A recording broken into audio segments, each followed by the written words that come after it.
Bonjour et bienvenue sur Marqueur, votre podcast 100% marketing durable, car je suis convaincue que le marketing durable, c'est le marqueur de la bonne santé des entreprises. Le marketing, c'est le cœur de l'entreprise avec la proposition de valeur, des produits ou services. Et gérer des projets marketing avec le cœur nous emmène plus loin dans la formulation d'une offre qui fait sens aussi bien pour vos clients que pour vos collaborateurs.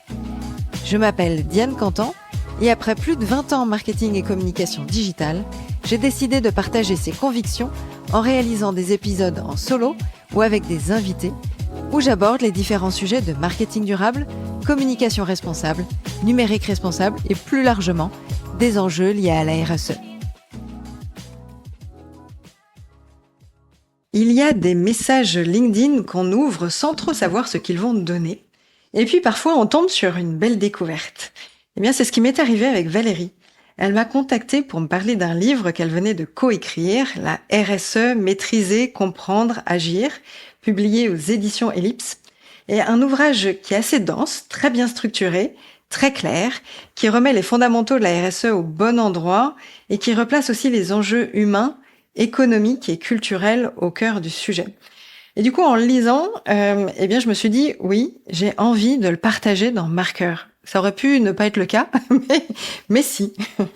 Parce qu'on y trouve à la fois cette mise en perspective historique, des cas concrets d'entreprise, un modèle The Good Proof qu'on va aborder aussi, une approche qui est finalement très pragmatique pour passer de l'intention à l'action, et puis sans tomber dans cette fameuse case de greenwashing. Donc aujourd'hui, j'ai le plaisir d'accueillir Valérie Jourdan pour parler de ce livre, de ce qu'il a inspiré, de la solitude parfois ressentie par ceux qui gèrent et qui portent la RSE en entreprise, et en même temps, quels peuvent être les leviers concrets pour rendre cette démarche à la fois utile, mesurable et inspirante. Bienvenue dans cet épisode de Marqueur. Bonjour Valérie. Bonjour Diane. Merci beaucoup d'avoir accepté... déjà de m'avoir envoyé le livre pour que je puisse le lire, normal. Comme ça j'ai apprécié, et puis d'accepter qu'on puisse le partager dans cet épisode, sachant que l'an dernier il y a eu un autre épisode avec Philippe. Exactement. Mais pas le même livre, du coup, un autre essai sur la souveraineté qui était aussi passionnant, nos échanges. Donc là, je me dis, allez, j'enchaîne après le mari, la femme. Exactement. Quel beau couple. On essaye en tout cas, on est complémentaires. C'est ça, ouais, j'imagine que vous parlez un peu autre chose à la maison, ou vous arrivez à couper, ou c'est un peu compliqué? Non. Chacun a son précaré, donc il n'y a aucun souci pour parler d'autres choses et de vivre d'autres belles émotions. Bon, ça marche. Alors du coup, on s'était dit qu'on se tutoyait, donc faut pas que je me plante. Effectivement, ce sera plus confortable aussi, je pense, pour les auditeurs. Alors, ma première question, plus pour que justement les auditeurs puissent apprendre à te connaître un petit peu, quel est ton parcours avant qu'on arrive sur les raisons de l'écriture du livre? Alors, moi, mon parcours, il est pas atypique, je dirais, pas du tout. J'ai une formation en école supérieure de commerce. J'ai fait, dans la logique des années 90, un master, enfin une spécialisation plutôt en finance audit. Mmh. Donc j'ai démarré ma carrière chez ce qu'on a appelé les Big Five, les Big Six, ce que vous voulez, donc qui était KPMG en l'occurrence.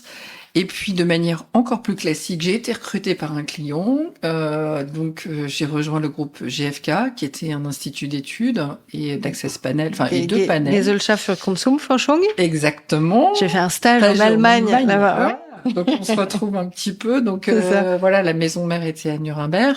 Oui, tout à fait. C'est là où j'étais. Voilà. Donc, j'ai travaillé effectivement chez eux à la direction financière pendant à peu près 6-7 ans. Mm-hmm.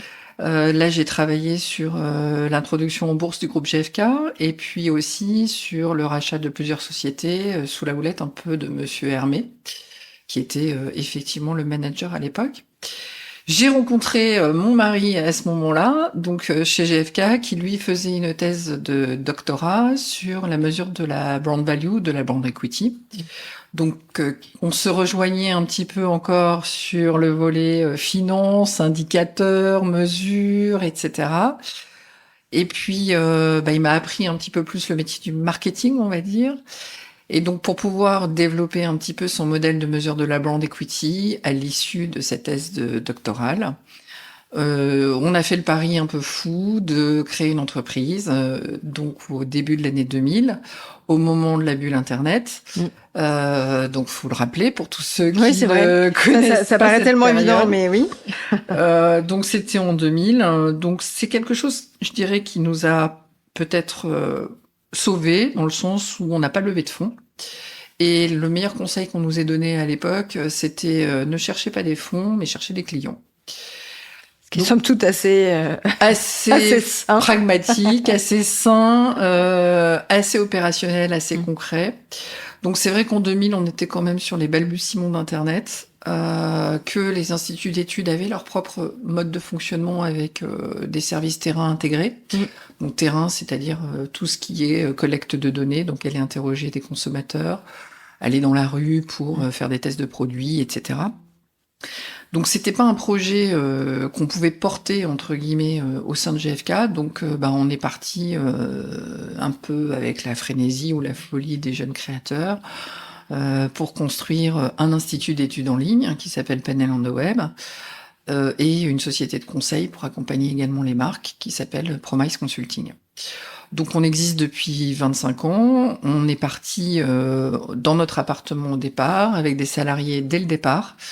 Ça, c'est un retour d'expérience que je trouve aussi intéressant, c'est-à-dire que les entrepreneurs qui réussissent, quand je regarde les statistiques, quand je partage aussi ça avec des étudiants, sont souvent des gens qui ont fait le pari d'avoir des collaborateurs très tôt.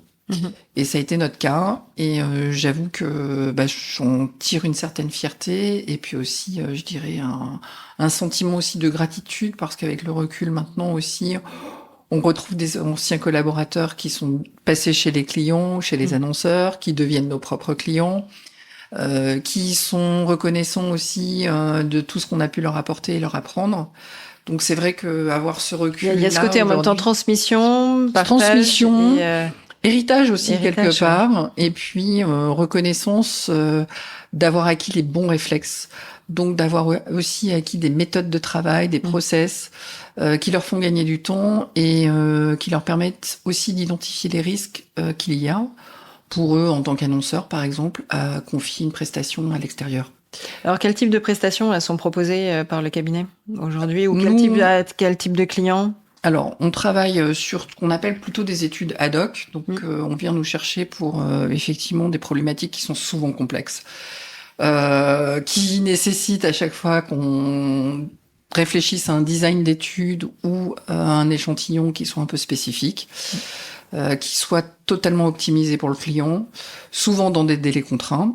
Mais on vient aussi nous chercher sur notre savoir-faire, sur la connaissance que l'on a du comportement du consommateur dans son ensemble, et surtout aussi sur les modalités de fonctionnement des marques, la valeur des marques, la manière de les faire évoluer dans le temps, tout en préservant leur histoire, leur identité, leur patrimoine.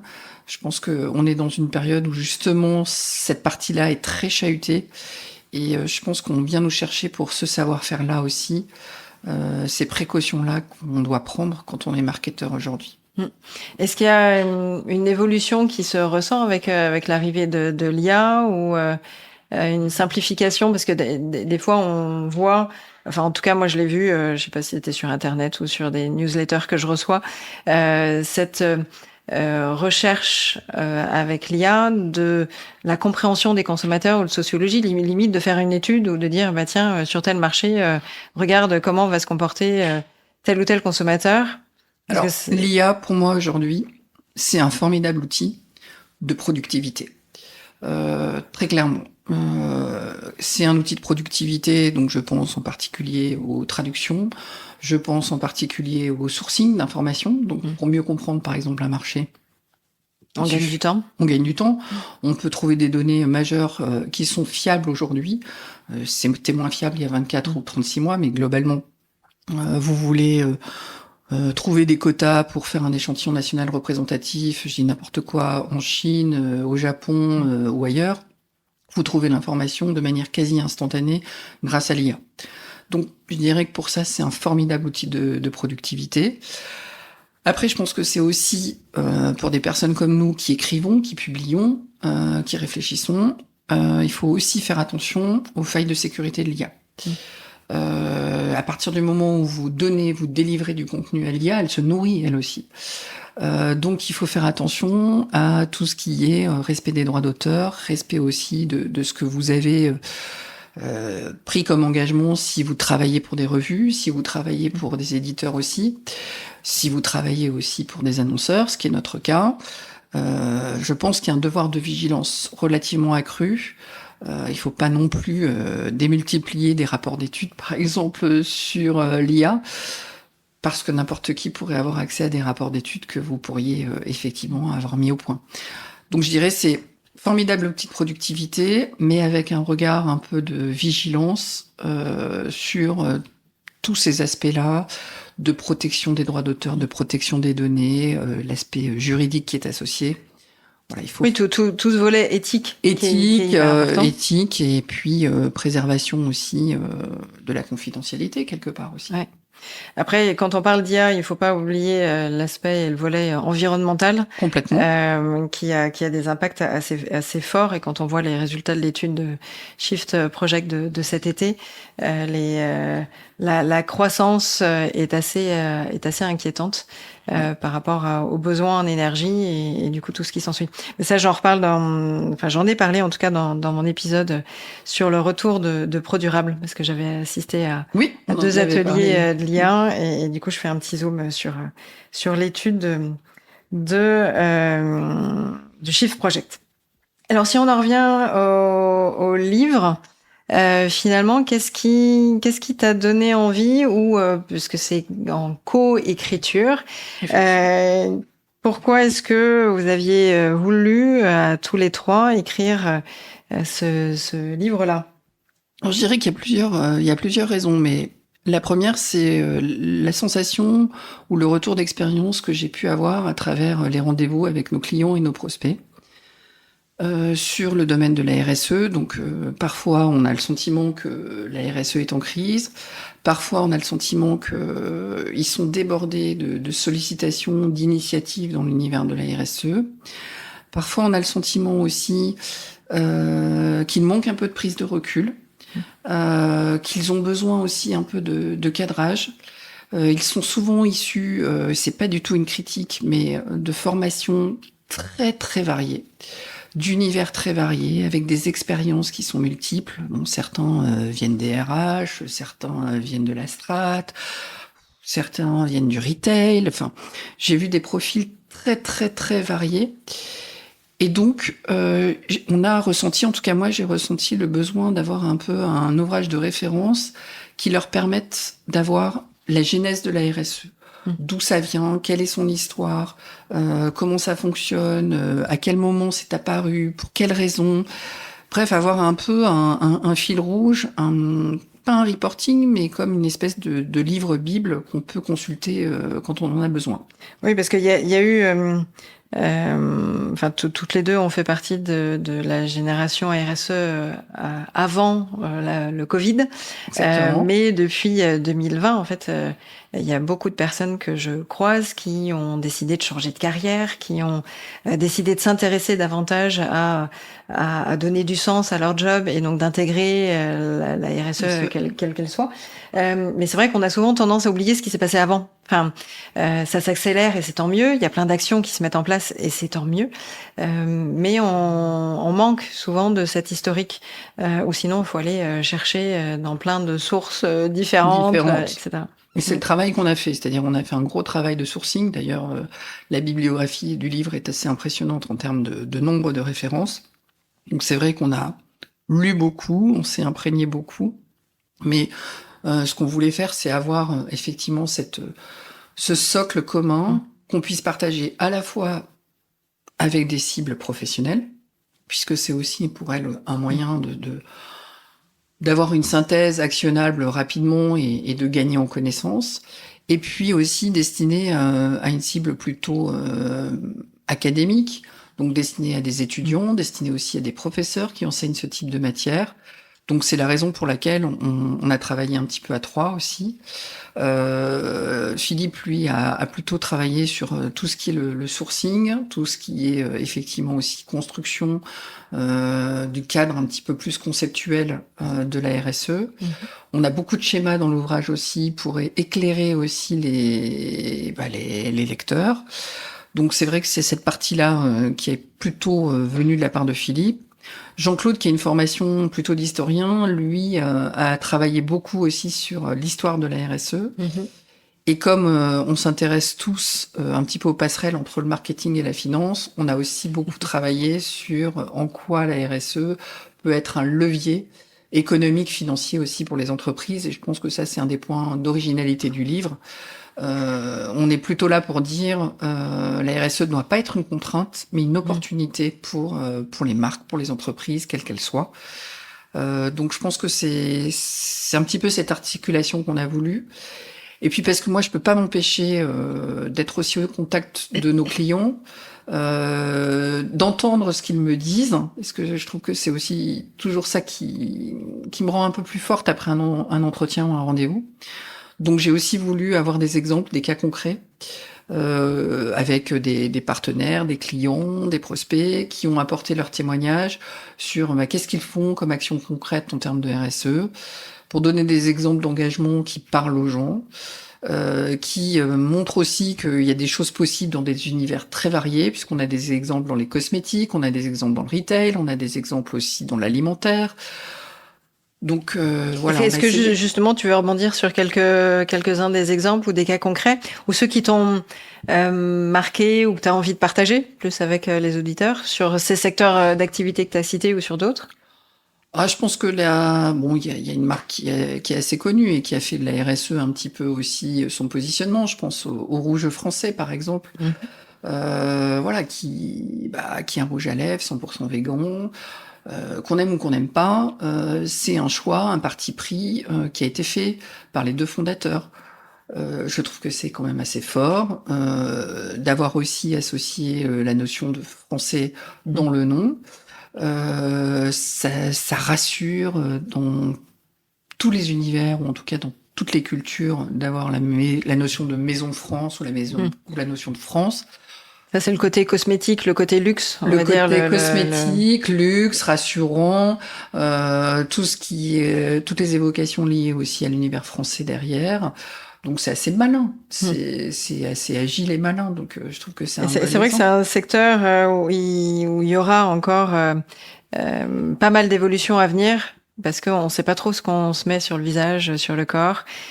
C'est pas encore suffisamment clair. Alors ça commence à l'être sur la partie alimentaire où il y a les obligations d'origine, en tout cas davantage le petit drapeau français ou pas de drapeau français, sous-entendu ça vient pas de France. Tous les labels. Il y a l'ensemble des labels, etc.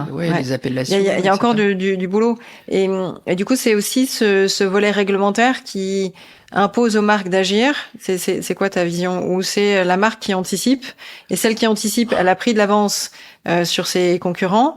Alors je dirais qu'il y a des deux, mais un des messages un petit peu centraux que j'aimerais faire passer, c'est que je pense qu'il faut un peu désencombrer la RSE. Aujourd'hui, il faut lui permettre de se recentrer sur l'essentiel et surtout l'alléger. Parce que toutes ces contraintes font que finalement on se concentre peut-être un peu trop sur remplir des tableaux de bord ou des KPI, parfois pour certains, et on oublie les promesses que les consommateurs attendent et qui feront le succès des marques de demain. Donc c'est un petit peu l'objectif qu'on voulait faire passer aussi, c'est-à-dire que la RSE elle sera performante que si elle est intégrée dans la stratégie de l'entreprise, et que si on ne la vit pas que comme une contrainte.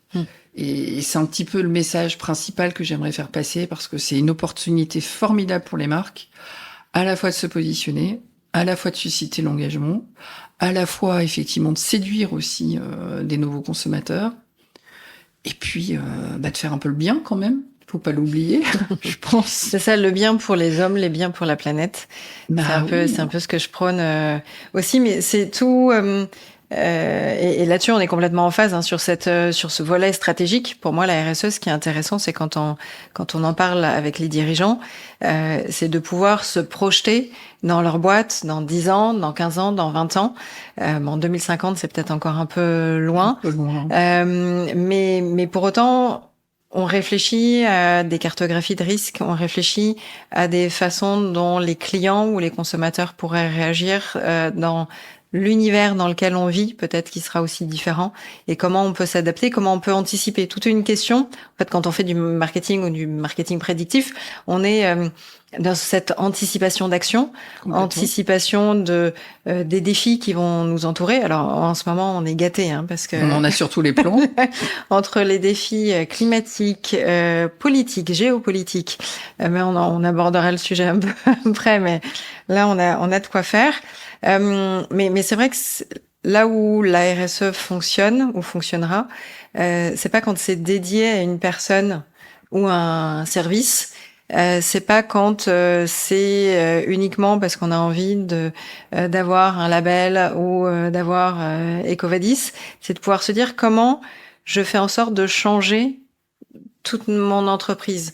Les collaborateurs, comment ils peuvent se poser des questions sur leur job à eux. Comment ils peuvent remettre en cause ce qu'ils font au quotidien. Et c'est pas toujours facile, en fait. C'est pas facile. côté-là. Non, c'est pas facile. Tu as parlé justement de perspective, en particulier, où nous, on travaille beaucoup aussi en prospective, avec l'un des collaborateurs avec qui je travaille depuis plus de 20 ans, qui est Christian Gattard. Et je dirais que une des tendances que l'on a totalement identifiées dans beaucoup de cultures actuellement, post-Covid, mais aussi, je mettrais peut-être un peu l'Asie à part, c'est cette tendance de ce qu'on a appelé « ma cabane, mon refuge ».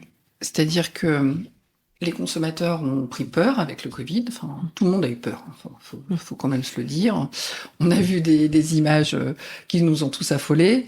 On était quand même capable de s'enfermer chez nous et de se signer une autorisation de sortie pour 1 heure.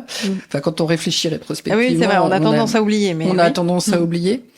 Et donc aujourd'hui, le succès du télétravail, le succès typiquement des arts de la table, qui était quand même au bout du gouffre il y a une dizaine d'années, le succès du bricolage, le succès effectivement aussi de l'acquisition de maisons en dehors effectivement des grandes villes, motive ou en tout cas explique cette tendance de ma cabane, mon refuge. C'est-à-dire que face aux agressions que l'on vit au quotidien, qu'il s'agisse dans la rue, mais aussi de tout ce qu'on voit dans les médias, de toutes ces guerres, de toutes ces agressions verbales, le bruit aussi également. Enfin, il y a beaucoup je dirais, d'agressions multiples. Eh bien, il y a une volonté du point de vue du consommateur de se créer ce petit cocon chez lui, et donc sa maison devient sa cabane, son refuge, pour lutter contre ces agressions, ou en tout cas y faire face. Et je dirais que ça, c'est véritablement une tendance qu'il faut avoir en tête, y compris dans les actions RSE, tout simplement parce que le consommateur est dans cette logique, et qu'il n'est pas prêt d'en changer. Et donc je pense que la cabane, mon refuge, donc aussi mon environnement à moi, mon jardin à moi, ma planète à moi, mes enfants à moi, tout est démultiplié aussi, donc tous les univers sont concernés. Je pense qu'il faut véritablement bien entendre ça d'un point de vue prospectif aussi pour la RSE. Moi, je le vois, je rebondis à ce que tu me dis, parce que personnellement, dans mes réflexions philosophiques, on en parlait un peu avant de préparer l'épisode, dans mes réflexions philosophiques du moment, il y a la question du bonheur. Et qui est intimement liée à au fait de consommer, sur l'esprit ou sur la surconsommation. Et est-ce qu'on obtient le bonheur en ayant des choses matérielles de plus en plus, ou au final on profite du bonheur et de carpe diem et du moment présent avec ce qu'on aime, nos proches, nos familles, nos amis. Et donc, dans cet esprit de cocooning, en fait, de petites bulles dans lesquelles on se crée, oui, je l'avais pas formulé comme ça, de ce refuge. Mais finalement, c'est complètement ça aussi que je vis. Et Et je pense qu'il y a un effet pour les marques de se dire attention warning, les gens ne vont pas forcément consommer de plus en plus, de plus en plus, de plus en plus. Là, on le voit avec Shein, la remontée, la tension qu'il y a. Normalement, c'est quoi? C'est cette semaine que c'est censé. C'est demain. C'est demain. Voilà que c'est censé ouvrir. Donc, je sais pas trop ce que ça va donner, mais ça risque de. À mon avis, ça va marcher.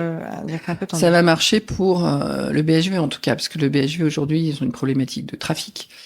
Et donc, il y a des marques qui sont parties. Pas tant que ça. N'entends rien. Ok.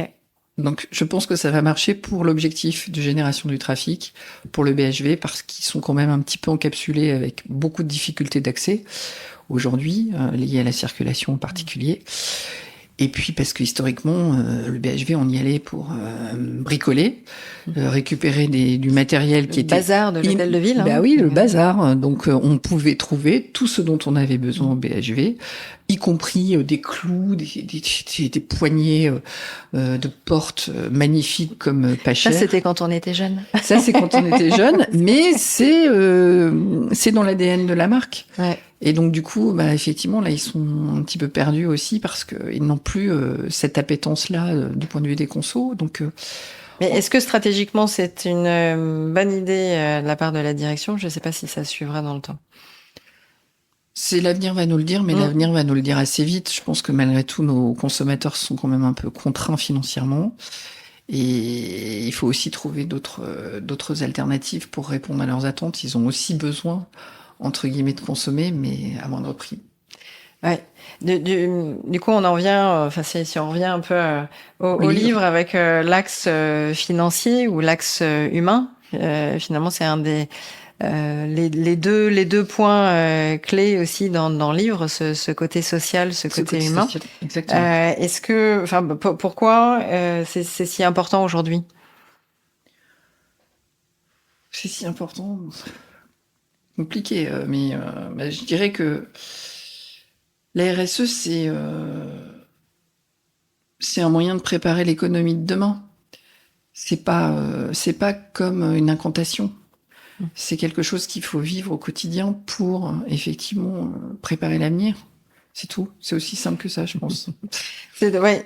Et le côté stratégique, économie, pareil, on en revient sur l'anticipation. L'anticipation, un peu de prospective, et puis surtout faire des choix qui me semblent être parfois un peu difficiles, mais pas se détourner en faisant de multiples actions dans tous les sens. Je pense qu'il faut revenir à certains fondamentaux et faire les bons choix, et faire des choix qui sont en phase avec l'avancée de la marque, ou là où elle en est en termes de positionnement dans un pays, là où elle en est en termes, je dirais, d'univers de concurrence aussi. Je pense que voilà, il faut plutôt que d'avoir des roadmaps RSE qui sont, j'appelle ça souvent des roadmaps RSE qui font sapin de Noël ou qui font papa-maman, parce qu'il y a énormément de choses.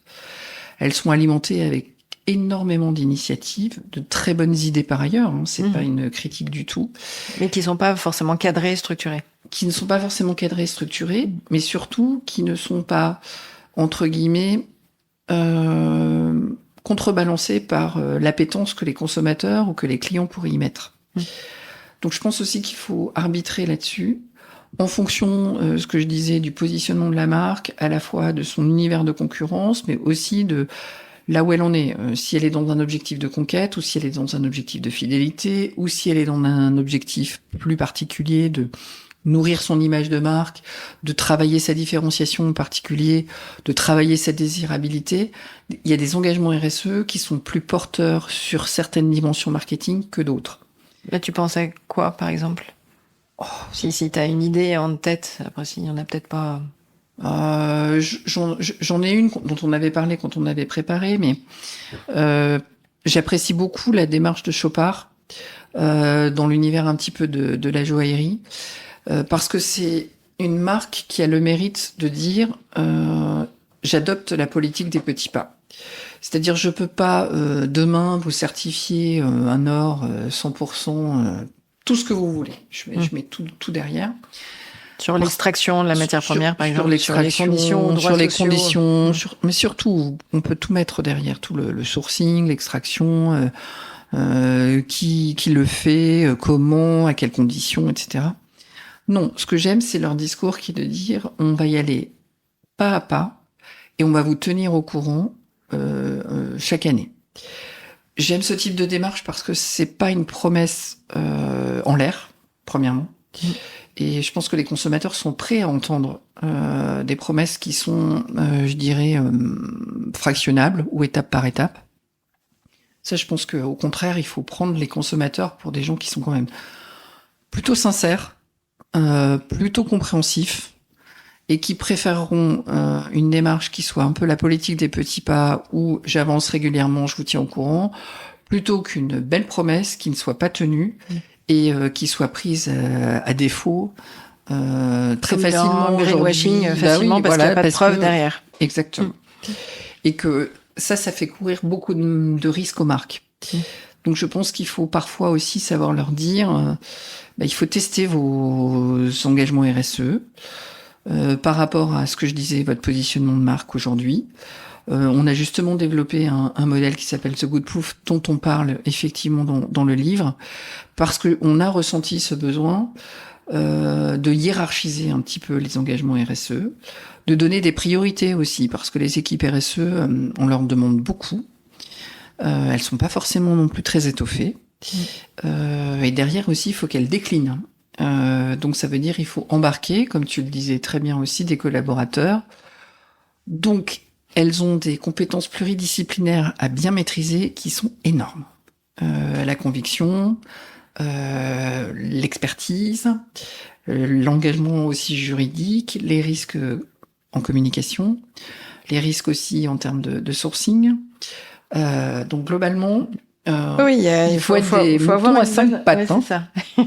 Faut être assez complet en termes de profil. Donc j'ai envie de dire, voilà, ce que je pense qu'on a fait, c'est qu'on a fait un peu le tour de toutes les problématiques de RSE et qu'on a vu ce besoin-là et qu'on a développé un modèle effectivement pour les accompagner, pour simplifier un petit peu leur démarche et cadrer de manière un peu plus prioritaire ce qu'il faut mettre en temps 1 ou en temps 2 en termes de stratégie marketing. Et alors justement, cette démarche, cette méthode de Good Proof, qu'est-ce que tu peux nous en dire ?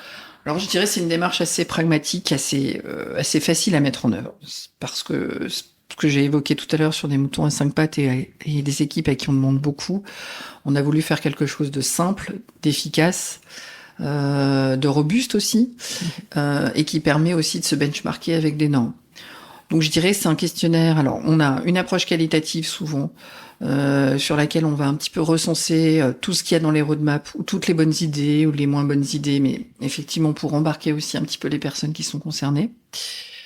Et puis ensuite on a ce qu'on appelle un test quantitatif. Donc c'est une approche un peu hybride, quali et quantitative. Et donc dans ce questionnaire on a 5 indicateurs pour mesurer un petit peu la pertinence de la démarche RSE qu'on envisage, ou de l'engagement RSE, le caractère différenciant, le caractère effectivement aussi qui permet ou pas de susciter de l'engagement. Voilà, on a 5 indicateurs assez faciles à mesurer, et ensuite on les positionne selon l'appétence effectivement des consommateurs, selon effectivement le tunnel marketing assez classique, de notoriété, d'achat, d'image, ou de préférence tout simplement.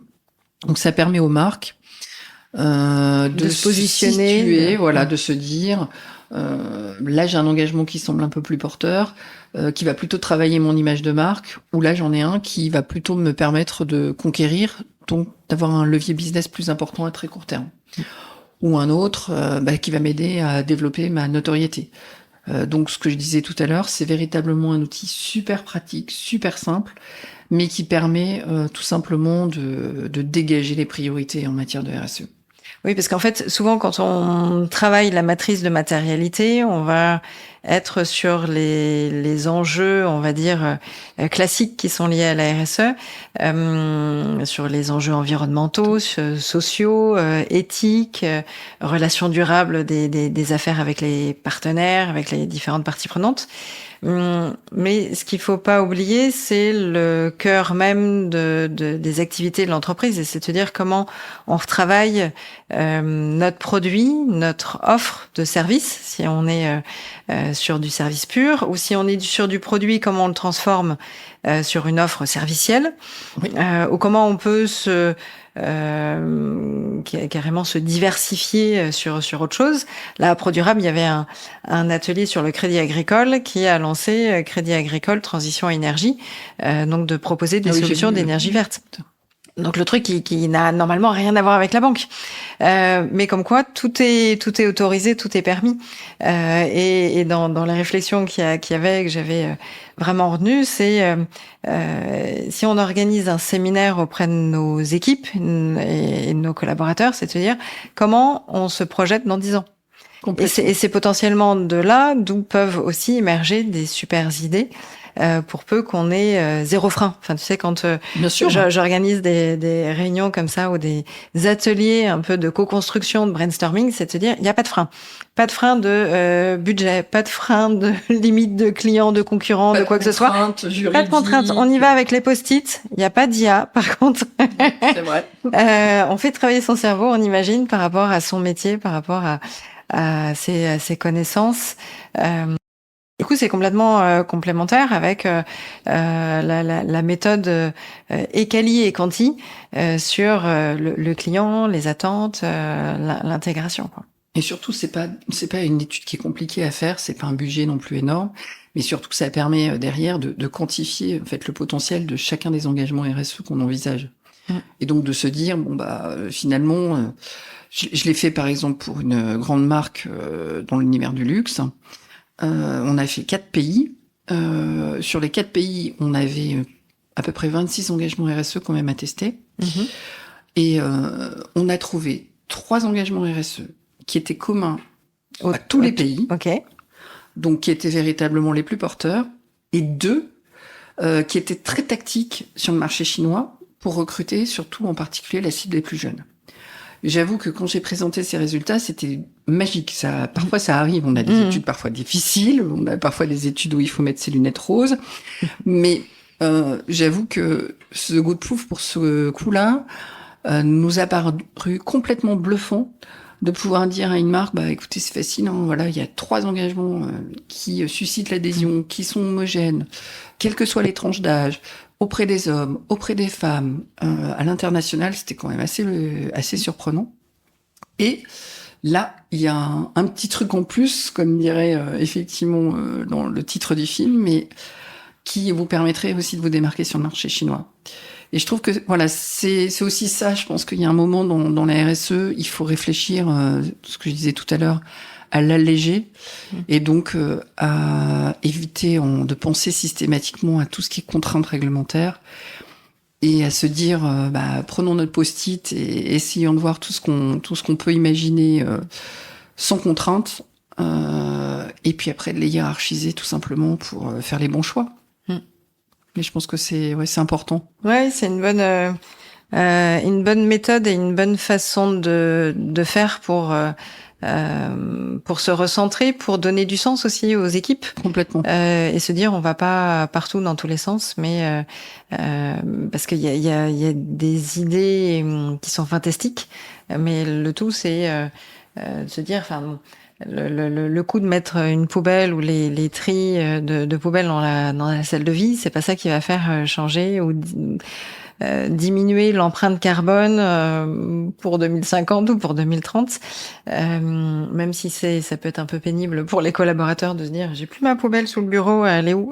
Mais ça permet d'objectiver aussi. Donc avec ce côté, on a rendu des chiffres, on a vérifié, on a la voix du client quelque part, et du coup aussi on embarque plus facilement les équipes parce que c'est un côté rassurant aussi. Ouais. C'est clair. Est-ce qu'il y a des freins que tu as pu observer chez les clients, là où ils ont le plus de difficultés? C'est compliqué comme question, mais je pense que certaines marques sont parfois confrontées à des choix en particulier pour défendre des choses d'un point de vue plutôt sociétal, qu'environnementale. Et ça suscite parfois des débats assez enflammés chez les annonceurs ou chez les clients. Donc là, il y a encore aussi... il y a encore un peu de travail. Il y a du travail, ouais. Je pense. Mais bon, on le voit aussi avec l'administration de Trump. Bon, il y a des conflits, il y a des discussions, il y a des débats. Donc je pense que c'est pas fini, et c'est aussi ça qui est intéressant et qui qui challenge un peu tout le monde au quotidien. Mais ouais, je pense qu'il y a de ça. Justement, là, j'ai envie de rebondir. Tu parlais de la Chine avant, au niveau des marchés asiatiques. Là, maintenant, tu parles de l'autre côté de l'Atlantique. USA, comment t'arrives à percevoir cette imprégnation du sujet de la RSE, ou cette vision à plus long terme, en dehors de nous, la France, ou nous, l'Europe? Parce on dit toujours qu'on est plutôt bien avancé. Mais j'aimerais voir ton point de vue. Alors, c'est compliqué. Je pense qu'il y a des choses qui se passent en France très clairement, mais moi je dirais que à partir du moment où on travaille sur le comportement du consommateur et les marques, il y a une chose que j'ai jamais oubliée, c'est voyager. Parce que pour bien conseiller nos clients, il faut avoir un bon sens de l'observation. Donc je fais régulièrement des retail tours. On est ici dans nos bureaux, mais j'ai mon laboratoire vivant de retail juste à côté, entre les Galeries Lafayette, le Printemps, le Sephora. On est juste à côté de Saint-Lazare, là. C'est un quartier que j'adore. La Fnac, tout mon laboratoire vivant est là, les pharmacies, nouveaux concepts, tout est là. Donc ça c'est bien si on raisonne marché franco-français, mais il faut voyager et il faut lire. Donc je dirais que ça j'ai jamais oublié, même depuis le Covid. Donc c'est vrai que j'adore les USA en particulier. J'y vais très régulièrement et j'ai la chance aussi d'avoir des clients américains. Donc c'est vrai que ça nous nourrit très rapidement au quotidien, parce que des rendez-vous aux États-Unis c'est 20 minutes. Soit on comprend vite, soit on comprend pas tout de suite. Ça va pas durer longtemps. Ce sont des gens que j'apprécie aussi parce qu'ils savent dire oui ou savent dire non, mais ils sont pas dans l'attentisme. Et ce sont des personnes aussi qui ont toujours peur de perdre une opportunité. Donc ils sont toujours à l'écoute, toujours ouverts. Donc dès qu'on a des innovations, là on a sorti par exemple une offre à base de flash hypnose pour aller accéder à l'inconscient des consommateurs, pour voir aussi tout ce qu'ils ne nous disent pas dans des entretiens classiques. Bon, c'est fascinant, c'est fantastique. On a un case study dans l'univers du parfum qui est plus que bluffant, qui nous a permis d'avoir des insights pour mieux comprendre aussi le succès des marques de niche. Donc je sais que je vais partir. C'est vrai que souvent le parfum c'est un peu. Il y a tout le temps les nouvelles senteurs qui sortent chaque année. En fait, moi j'y suis allée renouveler mon flacon qui était fini, et ils me disent tiens il y a telle fragrance qui est nouvelle, etc. J'ai dit maintenant en fait non, moi j'aime bien, c'est celui d'origine, donc j'ai pas besoin de rechanger. Puis après elle me dit est-ce que vous voulez le flacon qui a les paillettes? Je m'en fous des paillettes.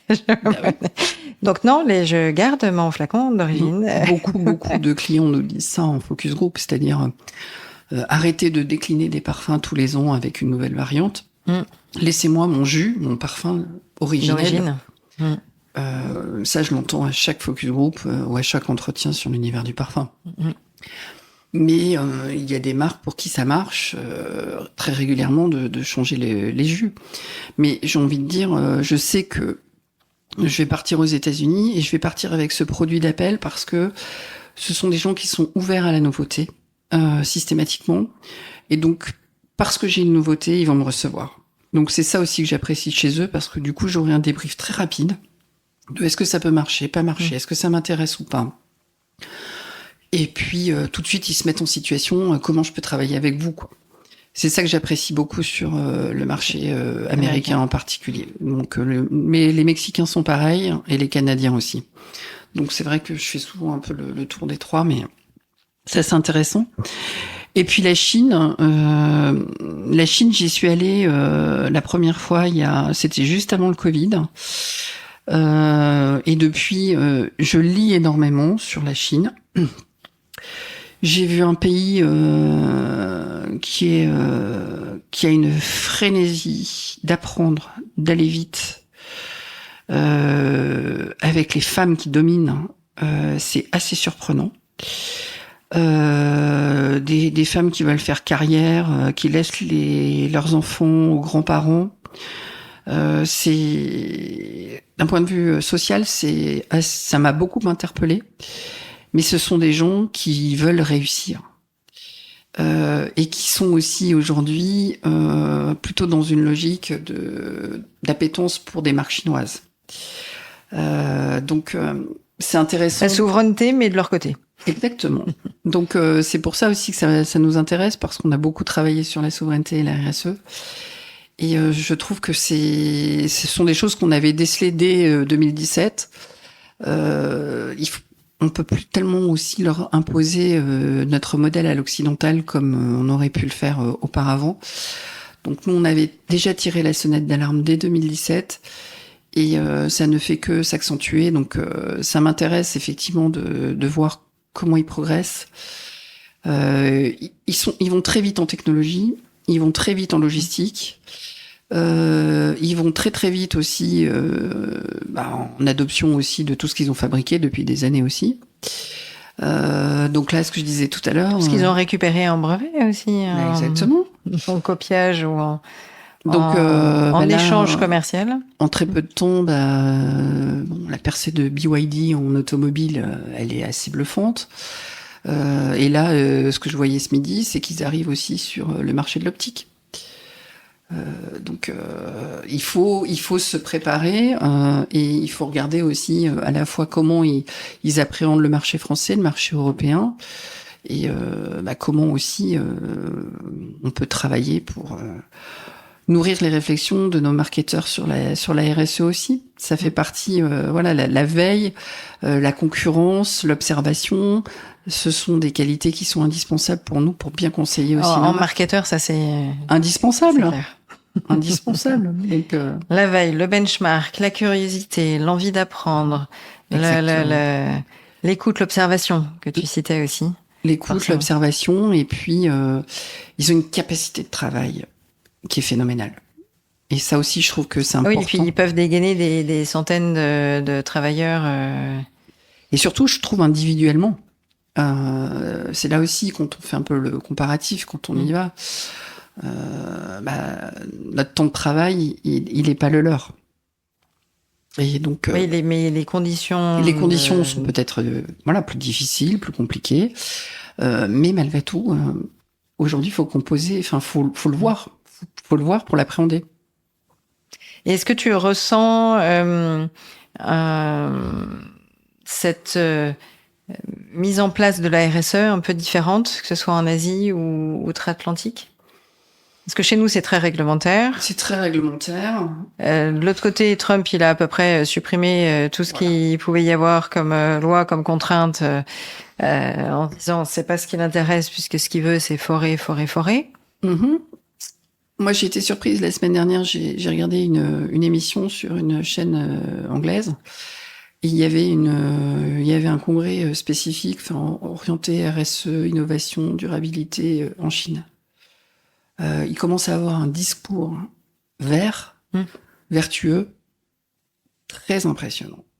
Donc je pense qu'il faut aussi regarder ce qui se passe, parce qu'ils vont très vite.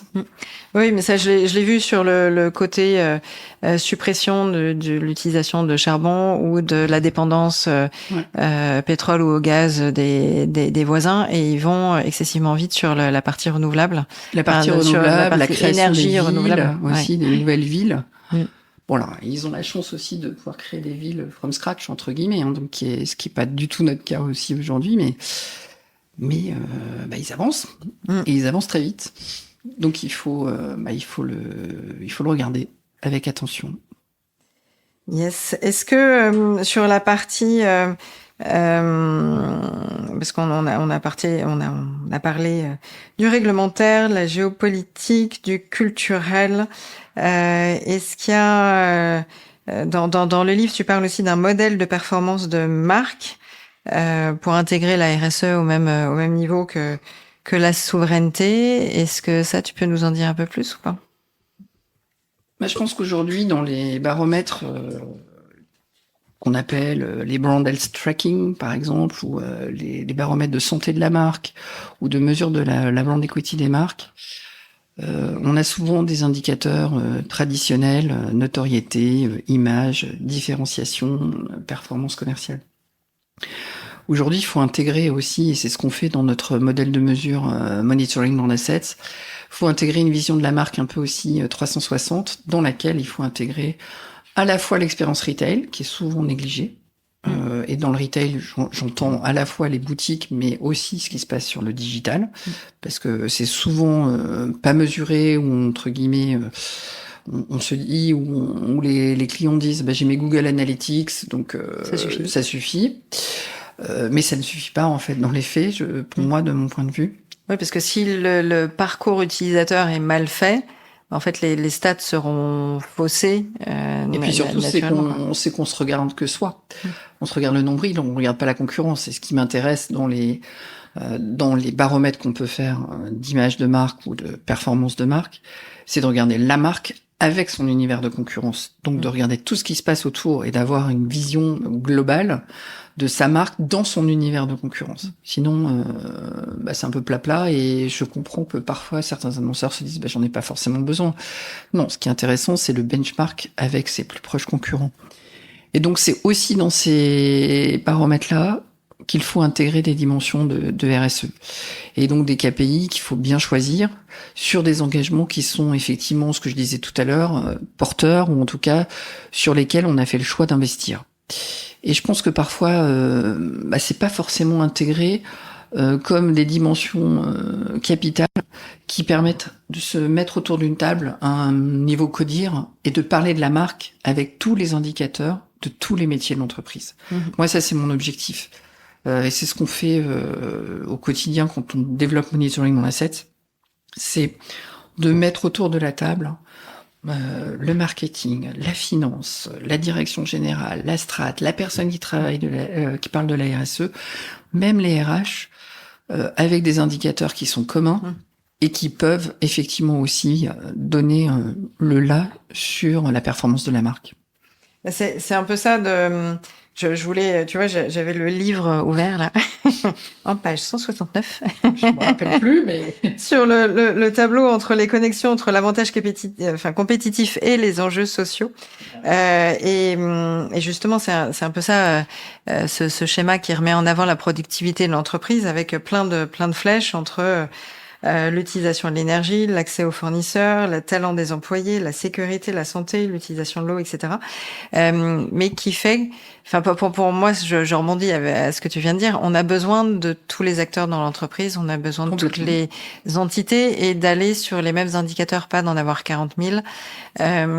Chaque département, évidemment, va suivre ses indicateurs sociaux pour s'assurer que la qualité de vie au travail suit, que le turnover, ça va pas à l'encontre, que la marque employeur, on a quelques indicateurs clés, mais c'est bien aussi de les partager avec les autres membres du CODIR ou des directions et de faire en sorte que que chacun puisse s'intégrer. En fait, souvent on a le sentiment que la RSE c'est à part, alors qu'en fait la RSE elle est intégrée dans tous les enjeux de l'entreprise, que ce soit la cybersécurité, que ce soit l'analyse du cycle de vie des produits, la qualité de vie, la marque employeur, tout est intégré dedans. Complètement, c'est un des noyaux durs, et c'est pour ça que je disais tout à l'heure, il faut aussi, à un moment, pour se mettre autour de la table et pour pouvoir parler effectivement de la marque, il faut avoir des indicateurs communs, et il faut mettre tous les interlocuteurs qui sont impliqués en termes de direction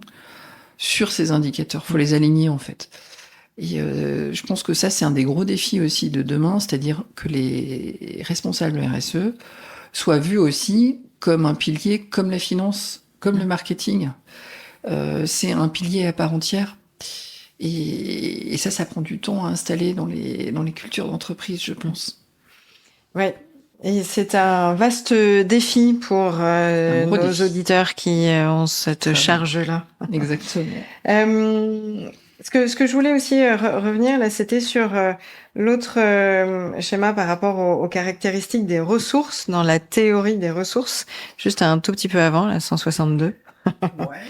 Avec l'avantage compétitif durable, est-ce que nos ressources sont précieuses? Est-ce qu'elles sont rares? Est-ce qu'elles sont coûteuses à imiter, organisées pour capturer la valeur? Est-ce que ça, il y a des éléments ou des exemples où ça te fait rebondir sur des choses où c'était pas trop ta partie et du coup, tu es moins capable d'en parler. En fait, c'est ce lien entre les ressources et les compétences. Finalement. Je pense que ça fait partie aussi de ce que tu évoquais très justement, c'est l'analyse des risques. Mm. Alors, elle est plus ou moins fine à ce niveau-là, mais je pense que ça fait partie des choses qu'il faut pas oublier, mais que les entreprises n'ont pas toujours le temps de bien formaliser aussi.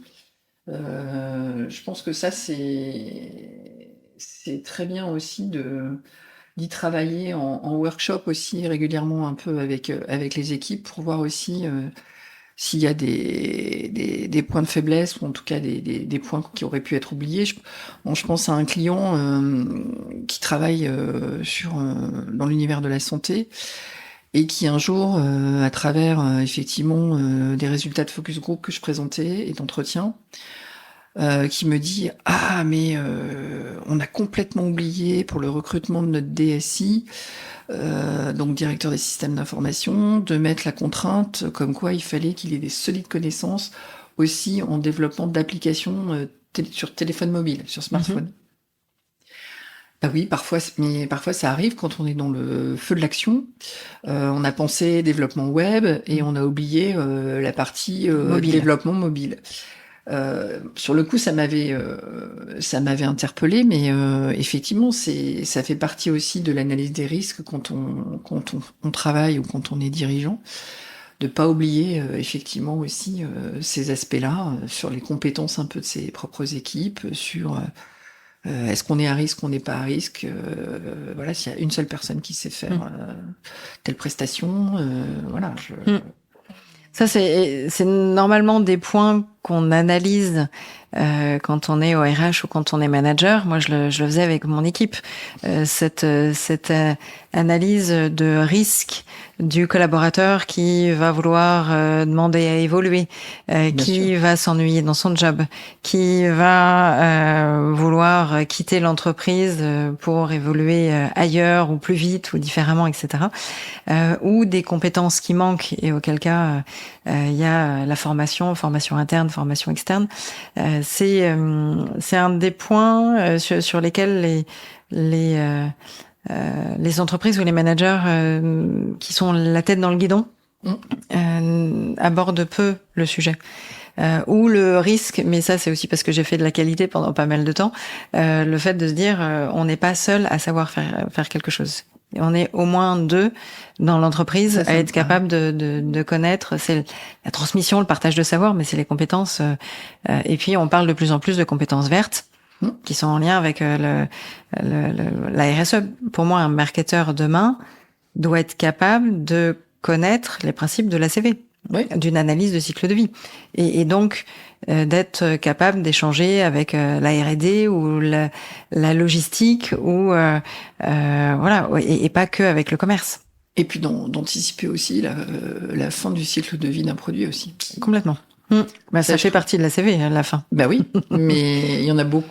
Enfin, il y en a beaucoup qui, je trouve, ne l'adressent pas encore, mais ça fait partie effectivement des questions à se poser. Ouais. Ou tout du moins, c'est de se dire mon produit, j'ai besoin de verre, donc de toute façon, je vais utiliser cette matière-là. Point. Mais ici, on faisait autrement. Et si demain il n'y a plus la matière première, on sait que le sable va être plus compliqué à produire. Pour faire du verre, on a besoin de sable. Comment on peut faire autrement ? On est d'accord.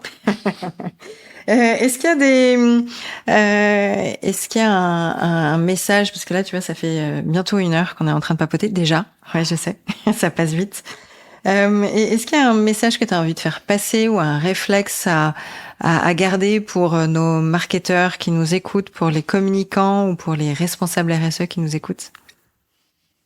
Je dirais que il faut véritablement intégrer la RSE comme un levier de performance économique. Ne pas l'avoir que comme une contrainte. Et donc, un peu ce que je disais tout à l'heure, s'alléger de toutes ces contraintes. Il faut... pour ça, je pense qu'il faut garder son sens de la créativité. C'est important. Tout en gardant les pieds sur terre. Hein. Je dis pas que demain, on va faire des choses complètement hallucinogènes, mais non, je pense que c'est ça qu'il faut avoir en tête. C'est un formidable effet de levier et on est dans un contexte qui est certes compliqué, mais qui est source de plein d'opportunités. Donc, bon, c'est peut-être mon côté toujours optimiste, mais je pense que c'est ça qu'il faut avoir en tête pour réussir demain, tout simplement, et puis pour aussi donner du sens à nos actions, tout simplement, de manière assez sobre. Et voilà, je dirais c'est ça. Donc là, ça fait aussi écho avec l'épisode que j'ai enregistré avec Alan Fustek, qui a fondé à l'époque Goodwill Management. D'accord. Et qui a sorti un livre l'année dernière sur la stratégie du Y. Et qui aussi est en objectif de rechallenger ses business models et de repenser différemment. Donc là, on est complètement, dedans. Je suis persuadée. Je fais pas la même chose que ce que je faisais il y a 20 ans, et je sais que aujourd'hui, je fais déjà des choses très différentes de l'année dernière. Donc ça évolue sans cesse, mais c'est normal. Oui, c'est normal. C'est ça. Il faut pas avoir peur, effectivement, de ces évolutions. Au contraire, je pense qu'il faut en tirer parti et se dire comment je peux être encore plus créatif ou comment je peux apporter un peu plus de ma pierre à l'édifice. Je pense que ça, c'est important. Et puis, sans négliger aussi de soutenir des actions. Je sais que tu m'avais demandé aussi un peu des contacts pour interviewer pour ton podcast. Là, t'anticipes mes questions. Ouais, non, mais parce que je pense à ça, parce que c'est aussi, quand je dis donner du sens, certes, on travaille, certes, on est impliqué, certes, on a envie d'accompagner efficacement nos clients, mais on a aussi de missions aussi, c'est si on peut accorder un peu de temps à des associations, à des gens qui font de la RSE sans le savoir depuis des années, qui s'occupent d'enfants malades, qui s'occupent de la recherche. Je pense au Téléthon en particulier, mais il y en a plein d'autres. Je trouve que c'est aussi, ça fait partie aussi de notre devoir. Voilà. Mon thème de prédilection, c'est tout ce qui touche autour du cancer du sein. Moi, je soutiens Tout le monde chante contre le cancer avec Nicolas Rossignol. Donc, je sais que c'est un profil hyper talentueux. C'est une association que j'aime beaucoup, que je respecte beaucoup. J'essaye de recruter aussi pour eux un chef, parce ils ont un food truck pour effectivement aller donner des repas dans les hôpitaux pendant l'été en particulier, puis soulager aussi un peu les parents.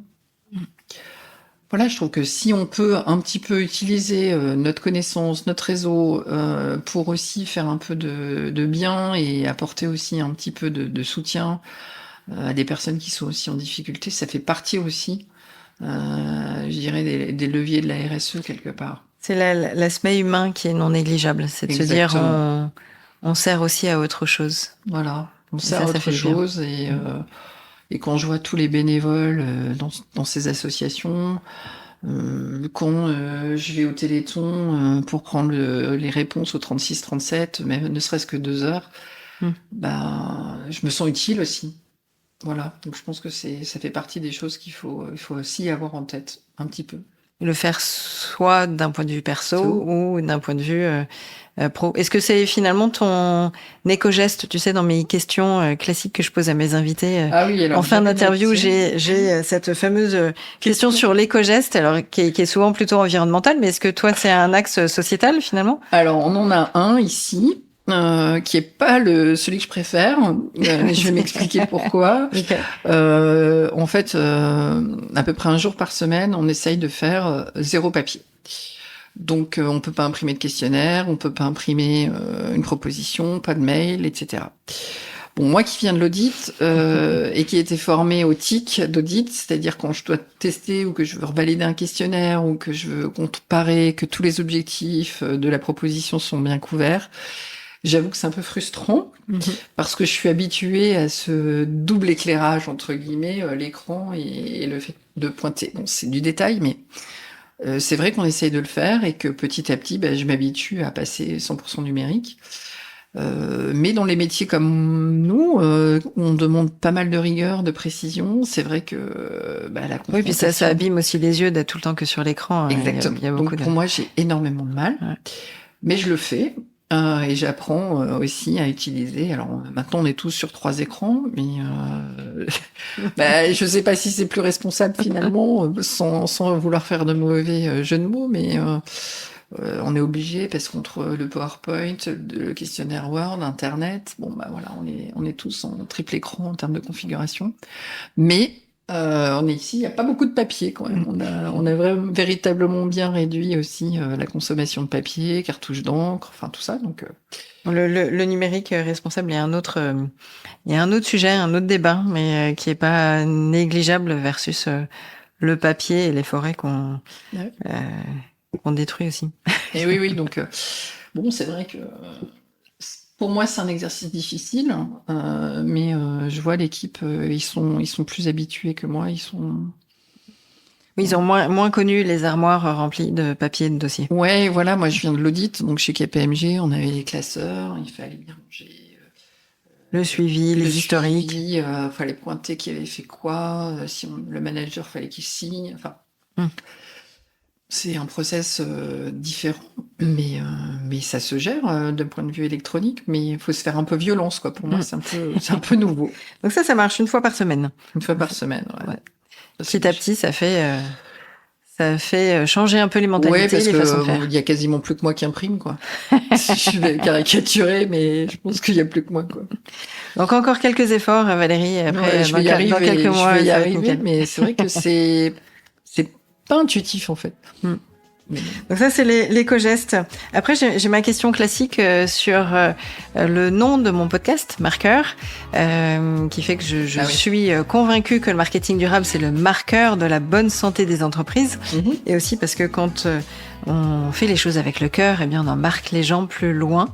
Est-ce que ça aussi, ça t'inspire quelque chose, ce nom, Marqueur du podcast? Ouais, moi, j'aime bien parce que ça, en termes d'évocation, tout de suite, je sens la notion de sens, je sens la notion d'écoute, mais je sens surtout quelque chose qui m'interpelle et que je trouve qui est important aussi pour les marques, c'est l'émotion. Aujourd'hui, les marques, elles n'existeraient pas si elles ne suscitaient pas, je vais y arriver, des émotions, soit pour séduire, soit pour fidéliser, soit pour effectivement aussi donner envie. On a tous des marques qu'on juge désirables, qu'on aimerait un jour avoir. Et donc j'aime bien la notion de marqueur parce que c'est à la fois les marques, c'est dans leur mission de nous séduire aussi un peu avec le cœur et avec les émotions qu'elles peuvent susciter ou générer. Donc moi c'est ça que j'aime bien. Merci, j'aime bien ce lien que tu fais avec la partie émotionnelle. Moi je pense que c'est aussi ou donner du sens. Je pense qu'il y a des marques qui disparaîtront dans les prochaines années parce qu'il y a pas cette notion de sens, il n'y a pas cette notion d'attention portée aux humains, d'attention portée à la planète, d'attention portée aux autres. Et quand c'est que juste pour le bénéfice en one shot et en court-termiste, à un moment donné, ça va s'arrêter. Enfin, en tout cas, je pense que moi, je suis persuadée que toutes les innovations, ce que j'appelle les innovations un peu opportunistes, que l'on teste parfois aussi, ou que je vois ou que j'observe, les consommateurs les sanctionnent assez vite en fait. Donc je suis assez d'accord que il faut éviter d'être trop opportuniste, trop one shot. Les consommateurs sont très vigilants sur ces sujets-là.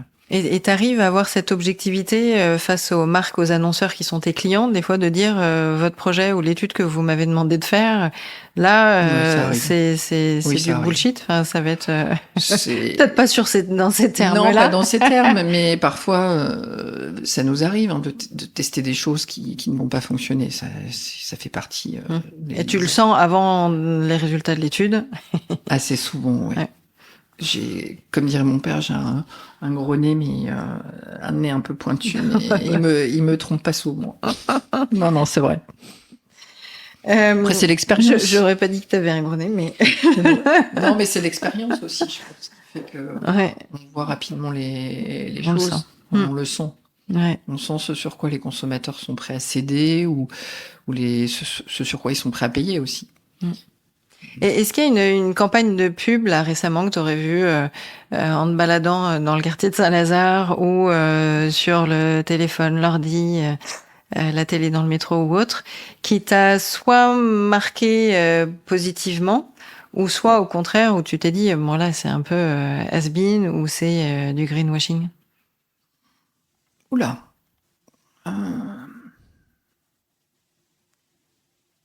Alors, je trouve que les publicités qui m'ont marqué, enfin la publicité qui m'a marqué, enfin ou les deux publicités qui m'ont le plus marqué d'un point de vue positif ces derniers temps, c'est les publicités pour BMW et BYD, donc en automobile. Okay. Je les trouve très esthétiques. Ils parlent aussi d'innovation. Ils parlent aussi un peu de RSE aussi sur la consommation, le côté hybride, etc. Enfin, elles sont assez affûtées, je trouve. Des publicités qui m'ont marqué dans un sens un peu plus négatif. C'est compliqué, là, chaud, mais... Il y a une publicité qui m'a interpellée, que j'ai vue hier ou avant-hier, qui est pour Naturalia. Et j'ai pas bien compris, d'ailleurs. C'est pour ça, tant pis, s'ils m'entendent, effectivement, je suis preneuse, je dirais, d'explications, mais qui faisait le parallèle entre guillemets, la ménopause et Naturalia. J'ai vu ça dans le métro, je me suis dit, je comprends pas, et ça m'a un peu interpellée. Ok, alors là, du coup, comme ça, je la vois pas, là, celle-là. Ouais, je l'ai vue dans le métro, je me suis dit, mais... Tu voyais pas quel était le lien, le rapport, pourquoi il voulait se positionner sur ce sujet-là. Ouais, j'ai pas compris. Donc c'est bon. Donc si on a quelqu'un qui nous écoute de Naturalia, vous pouvez laisser un message à Valérie. Voilà, de toute explication, parce que sur le coup, alors après c'est dans le métro, c'est vrai que on a très peu de temps aussi parfois pour observer, analyser une publicité, mais effectivement, elle m'a interpellée pour cette raison. Mm-hmm. Donc on peut te joindre directement sur LinkedIn, exactement, ou sur Promise Consulting Inc.com. Exactement. Et alors du coup la toute dernière question, parce que tu m'as parlé de l'aspect sociétal, mais s'il y a un invité, tu penses à qui? Moi je pensais j'ai en tête deux personnes, Nicolas Rossignol, donc qui gère Tout le monde chante contre le cancer. Parce que ça fait déjà plus de 20 ans qu'il anime aussi cette association et qui fait de la RSE sans le savoir, je pense aussi. Il y a Laurence Thienot-Armand aussi du Téléthon. Je trouve que ce sont des personnes qui sont souvent dans l'ombre, qui mettent beaucoup en avant aussi les bénévoles et les chercheurs en l'occurrence. C'est deux coups de cœur, je dirais, en termes de personnalité aussi, qui peuvent être intéressantes pour le podcast, parce que ce sont des personnes qui sont touchantes, ce sont des personnes qui ont aussi des histoires et qui ont une énergie folle. Donc je pense qu'aussi c'est ça aussi qu'on vient chercher quand on est marqueur, ou en tout cas qu'on vient chercher aussi à être ému, touché par effectivement aussi ces parcours, ces parcours de vie avec leurs difficultés comme leurs bons moments. Et je trouve que ce sont deux personnes aussi qui ont beaucoup de sincérité. Nicolas a beaucoup d'humour et Laurence, elle a une humilité tellement exceptionnelle aussi. Je trouve que c'est un personnage attachant. Ok. Voilà. Bah c'est parfait. Justement, je cherchais un invité. Je participe là. Ça fait l'année prochaine, en 2026, ça fera la 3e année au Podcaston, qui est chaque année une semaine où les podcasteurs et podcasteuses mettent en avant une association de leur choix. Très bien. Donc je l'avais fait avec Gustave Roussy, Fabrice André, sur la recherche contre le cancer du sein. Là cette année c'était avec l'association Le Rose et le Noir pour le site internet Solidarité Perruque, qui permet aux femmes qui recherchent une perruque en soins de chimio d'en obtenir une gratuitement. Parce que c'est une plateforme de dons. Donc c'est aussi là où j'avais eu l'occasion, ma maman qui est décédée, de me dire le sac où j'avais sa perruque que je gardais dans mon dressing. Du coup, je l'ai déposé sur la plateforme et j'étais contente de pouvoir l'envoyer par la poste à une femme qui allait suivre sa chimio. Et là, il faudrait à ce moment-là que tu interviewes Annie Davray. Je sais pas si tu la connais, c'est une autre amie. Annie, c'est elle qui a fait... Alors elle, c'est aussi un personnage, du coup ça. Annie Davray, c'est donc A-N-Y et puis Davray D-A'-A-V-R-A-Y. Annie, elle a démarré, elle a un parcours aussi très étonnant. Elle a démarré comme soudeuse et comme elle était soudeuse, elle avait chaud à la tête, effectivement en particulier quand elle travaillait. Et un jour, c'est elle qui a eu l'idée de se dire mais il faudrait que j'ai une espèce de perruque avec des trous qui permettrait à la tête de respirer. Et donc, elle a un brevet, elle a breveté les perruques aussi, et elle a vendu des perruques dans le monde entier. C'est drôle, ça. Oui, donc, et elle a travaillé à la fois pour les perruques, donc tout ce qui est déguisement, carnaval, etc., et aussi pour les personnes malades. Ok. Et ça, c'est une grande dame aussi qu'il faut interviewer, parce que c'est une... alors, elle est... Que tu connais aussi? Ouais, c'est une amie, ouais. Elle est... Comment dire? Solaire. Elle est plus que solaire. Elle a une énergie débordante. Elle a 1000 histoires à raconter. Elle connaît tout le showbiz. Elle connaît tout le monde. Elle est toujours avec son petit chien. Elle est d'une générosité folle. Elle a adopté des enfants avec l'association de Tina Kiefer, là. Au tout début, comme elle n'a pas réussi à choisir entre les enfants, je crois qu'elle en a adopté 6 ou 8. C'est un personnage. Ok. C'est vraiment quelqu'un, elle aussi, qui fait de la RSE sans le savoir. Donc c'est une belle personne aussi. Bah, ça fait trois belles idées pour des podcasts humains, très humains. Très humains. Ouais, mais ce qui me va bien aussi. Ouais. Ce sont vraiment des profils qui ont réussi à transformer des épreuves chacun de manière différente et à faire le bien autour d'eux et toujours en ayant le sourire, quoi. Et jamais à se plaindre. Ça, c'est la force des optimistes et de l'humain qui arrive à être résilient face aux épreuves. Les trois ont 3 tranches d'âge très différentes, mais je trouve qu'ils partagent tous les 3 ces qualités-là. Ouais. Bon, eh bien, plein de belles choses à venir. Bah oui. Est-ce que tu as envie de conclure avec un mot, une phrase, un message, avant qu'on laisse nos auditeurs Bah moi, je serais ravie d'avoir, pour ceux qui ont écouté le podcast jusqu'au bout et qui ont pris le temps peut-être de parcourir le livre, d'avoir un peu leur retour. J'avoue que la plus belle récompense quand on a écrit un livre, c'est d'avoir un feedback en fait, et de savoir ce qui leur a plu, ce qui leur a moins plu, ce qu'ils ont appris. Globalement, les retours d'expérience qu'on a aujourd'hui, c'est que tout le monde nous a dit j'ai appris quelque chose. Et ça, c'est la plus belle des récompenses, en tout cas le plus beau témoignage qu'on puisse recevoir. Donc voilà, si on peut avoir un peu de retour, j'en serais ravie. Eh bien, le message est lancé. Voilà, donc, merci. n'hésitez pas à trouver le livre soit en librairie ou le commander auprès de votre libraire préféré. La RSE, maîtriser, comprendre, agir aux éditions Ellipse. Merci beaucoup. Merci Valérie pour cet échange passionnant. Merci en tout cas d'être venue jusqu'à nous. À bientôt. À bientôt.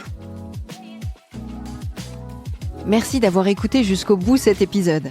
J'espère que mon invité ou mes invités vous ont inspiré et donné envie de passer à l'action.